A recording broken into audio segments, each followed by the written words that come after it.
For one reason or another, whatever the current era is, we seem to correlate wealth with wisdom. And yet history does not do this. Boom, boom, boom, boom, boom, boom, boom, boom, boom, boom, boom, boom, boom, boom, boom, boom. Seven Nation Army. Jack White, look it up. If you haven't heard it recently, hell of a track. Apparently it was written in 15 minutes. They didn't even think it was going to make the album, much less become the song that he's best known for and is the anthem for a billion stadiums every time they want to get people amped up. Wow, that's sometimes you never know what's going to hit. You master something and then you just start shipping tracks, shipping songs, whatever you've mastered. Maybe you're a chef, maybe you're building companies and you just never know what. Maybe you're an amazing legal wizard and you just never know what you're working on. You never know what it's going to become. That actually has no relevancy to today's episode, though. Interesting factoid. You want an interesting factoid about factoids? Factoid, the word, was originally coined as something uttered that sounded like a fact but was completely made up. Now we use it for the opposite, as something uttered that is a tiny little bespoke fact about something. And I just gave you a factoid about the genesis of factoid. Also, I wish there was a segue from either of those into today's episode and reflection, but there isn't an easy one. And I'm not even going to make one up that is tied to that because I actually really want to talk about today's reflection, something that I've been reflecting on a lot in the last 24 hours. I write a newsletter for the Daily Vedantic and also for the Venice Vedantic Club here in LA. And last week's newsletter was on wealth and wisdom. And this interesting predicament where in any present era, if someone is really wealthy, we conflate that with wisdom. Someone is a billionaire. If Elon Musk says something, then we get whiplash to try to see what he's saying or what he's doing or what X, Y, or Z billionaires are doing. Ramatirtha, the great Indian saint, he said in 1903, when he was speaking here in the US, a woman asked in the audience, if India's philosophy, if the philosophy of ancient India is so great, why is America so well off, so financially developed, and India is so far behind? Well, his response was beautiful. He said, India experimented with wealth long ago, and we found it wanting.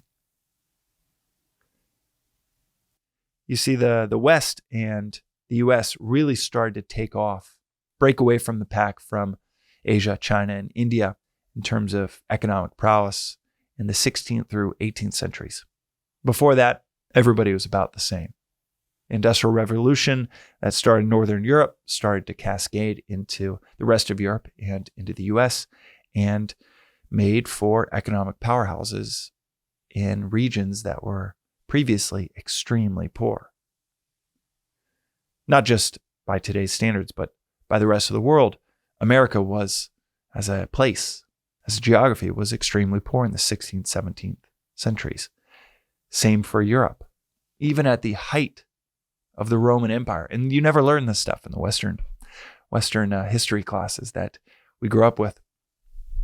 But in terms of the historical, economic high watermarks, East and West, even at the height of the Roman Empire around the 1st and 2nd centuries AD, the height of the Roman Empire, India still maintained a massive trade surplus with Rome. Rome had a massive trade deficit to India, meaning they were importing way more from India than India was importing from Rome.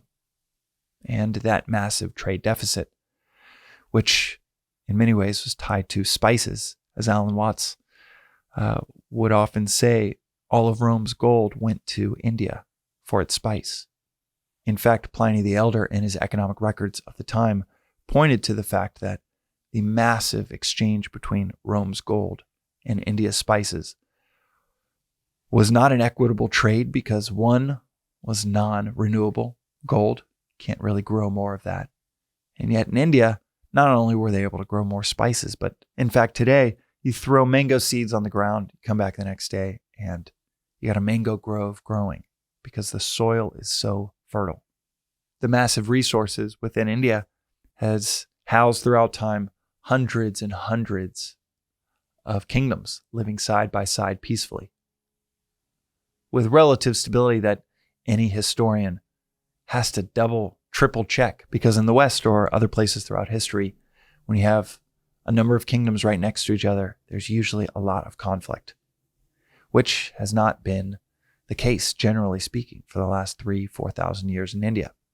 That harmony, that relative peace between kingdoms, that stability led to exceptional wealth and luxury that we barely even know of today.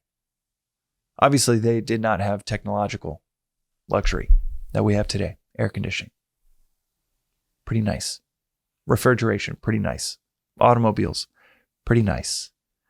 But in terms of real luxury, comfort of living luxury for the royalty 1,000 years ago, 2,000 years ago, it surpasses anything that royalty today have. In fact, it's said that the Buddha, when he was a prince, that he had a servant for every finger on his hands.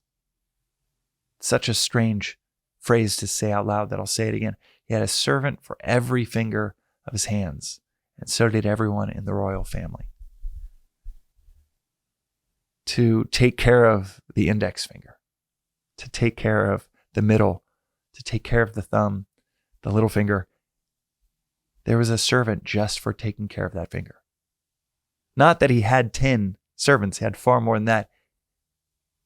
But one of the servants' full-time job was just taking care of each of one of those fingers.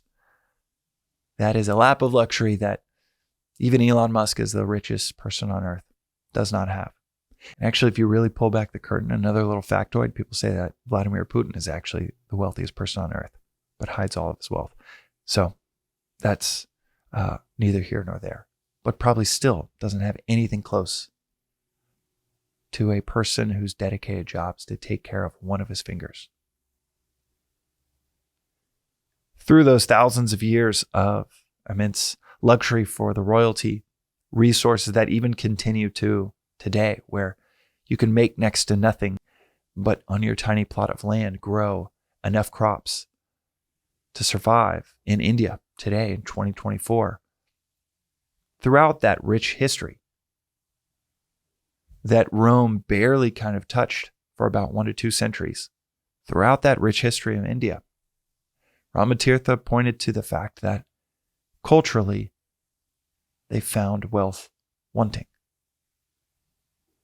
Back to this predicament of, in any current era, it's so natural to equate wealth with wisdom.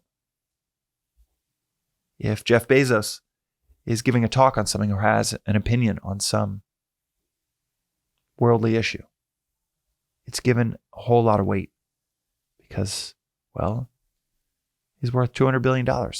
He must be wise. And yet history doesn't share that same correlation.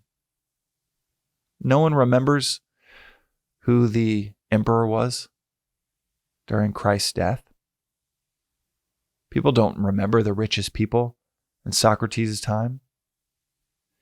Even Einstein's time, very few people around the world could tell you who the richest person in South Africa was in 1992. But at the time, that person could have commanded a 5,000 person auditorium easily. And a few miles offshore, in a prison on an island, Nelson Mandela, in 1992, maybe got a few visitors per year. But you fast forward 30 years, And nearly everyone around the globe can tell you Nelson Mandela's name. Well, nearly no one can tell you who was the richest person in 1992. In fact, history seems to show the opposite correlation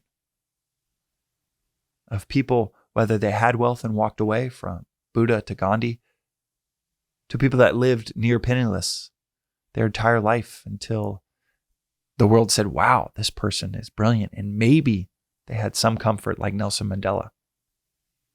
Or they lived their entire lives penniless. Socrates, Christ.